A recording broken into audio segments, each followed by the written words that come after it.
5 बड़े face turns जिन्होंने इन WWE superstars के गिरते हुए करियर को बचा लिया। आखिर कौन है सुपरस्टार्स और क्या थे फेस टर्न्स, जानेंगे आज की इस वीडियो में। तो आप इस एंड तक देखते रहें। चैनल पर नए हैं तो सब्सक्राइब करें और उस नोटिफिकेशन बेल को दबाना ना भूलें।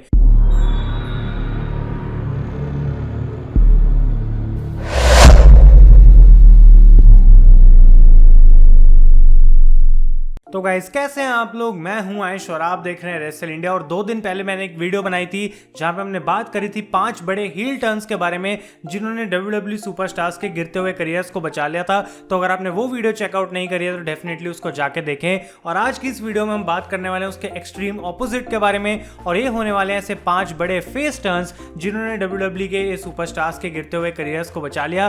तो फटाफट से आप इस वीडियो को लाइक करेगा, जो हमारा गोल रहने वाला है वो होने वाला है 1000 लाइक्स का। तो अपनी इस लिस्ट को मैं स्टार्ट करता हूं और नंबर 5 पे गाइस यहाँ पे नाम आता है डेव बटिस्टा का। अब एवोल्यूशन के टाइम पे बटिस्टा एक काफी अच्छे हील की तरह बुक करे गए थे और WWE ने उनको ऐसा दिखाया था कि वो बिलीवेबल भी लगते थे।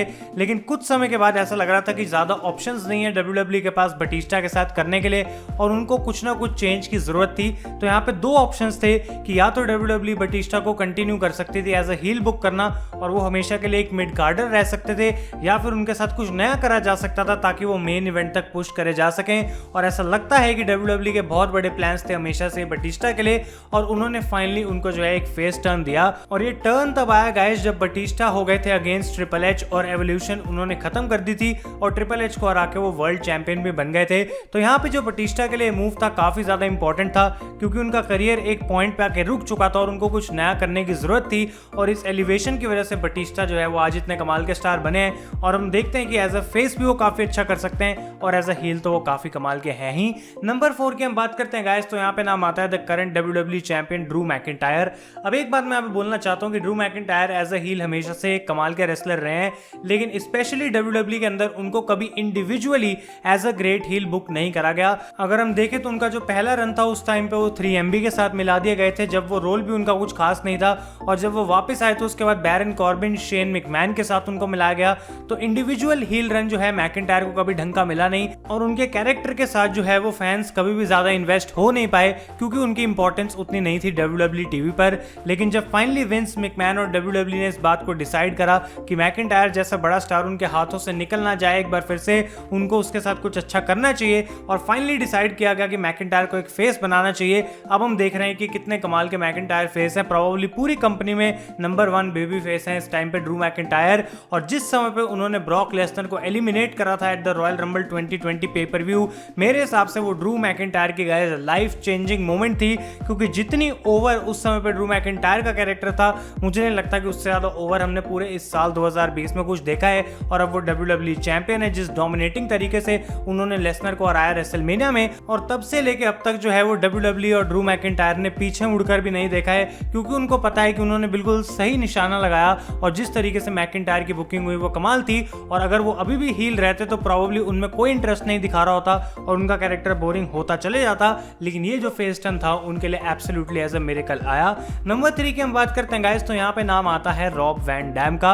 अब WWE जब एक समय पे WCW और ECW के रेसलर्स को अपनी कंपनी में लेकर आ गई थी और काफी सारे उल्टे सीधे इन्वेजन एंगल्स बुक करे जा रहे थे, तो वहां पे एक बड़ा इशू था उनके पास कि ये सारे रेसलर्स को इंडिविजुअली ट्रीट करना और एक स्टेबल में बनाना उनके लिए कुछ खास काम कर नहीं रहा था। और इनफैक्ट रॉब वैन डैम एक ऐसे उस टेबल में सुपरस्टार थे जो कि one of the most popular superstars थे इन ECW। और गाइस यहाँ पे फोर्स करा गया था WWE को कि वो रॉब वैन डैम को फेस टर्न करें क्योंकि लोग इतना ज्यादा पसंद करते थे रॉब वैन डैम को कि उनको एज अ हील वो देखना ही नहीं चाहते थे। और जो भी रॉब वैन डैम के अगेंस्ट आता था उसको क्राउड बू करता था ऑटोमेटिकली। और ये गाइस जो है रॉब वैन डैम के कैरेक्टर को बहुत ज्यादा एलिवेट कर रहा था।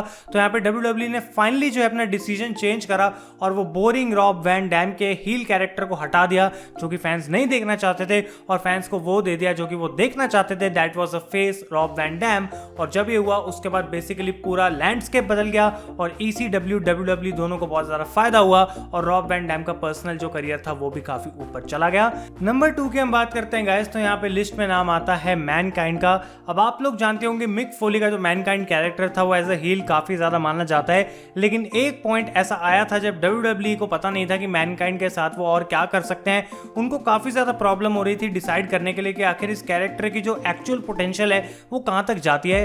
तो जब मैनकाइंड की फ्यूड अंडरटेकर के साथ खत्म हुई गाइस, ऐसा लग रहा था कि फुल पोटेंशियल मैनकाइंड अपनी ऑलरेडी यूज कर चुके हैं और यहाँ पे WWE को अडेप्ट करना था, कुछ चेंज करना था मैनकाइंड के कैरेक्टर में ताकि लोग इतनी जल्दी उनसे बोर ना हो। और WWE ने बिल्कुल यहाँ पे सही काम करा, मिक फोली पे जो है अपना भरोसा जताया क्योंकि वो जानते थे कि ये बहुत क्रिएटिव इंसान है, अलग अलग कैरेक्टर्स प्ले कर चुका है। तो उनके वर्क को ट्रस्ट करते हुए उन्होंने फाइनली जो है मैनकाइंड को यहाँ पे एक फेस टर्न दिया गाइस, और उसके बाद उनको WWE चैंपियनशिप भी जितवाई जो कि उनकी फ्यूड में वो जीते थे अगेंस्ट द रॉक। तो मैनकाइंड को बहुत ज्यादा फायदा मिला था। लोग हमेशा ये सोचते थे कि जिस टाइप का उनका कैरेक्टर है वो हमेशा हील ही रह सकता है, लेकिन जब वो फेस बना और वो वैसी हरकतें करनी स्टार्ट करी उसने, तो भी लोगों को वो बहुत ज्यादा पसंद आया था। और नंबर 1 पे गाइस आप लोग शायद ऑलरेडी गेस कर चुके होंगे, जो कि probably one of the best examples है इस पूरी वीडियो का, और वो है डैनियल ब्रायन।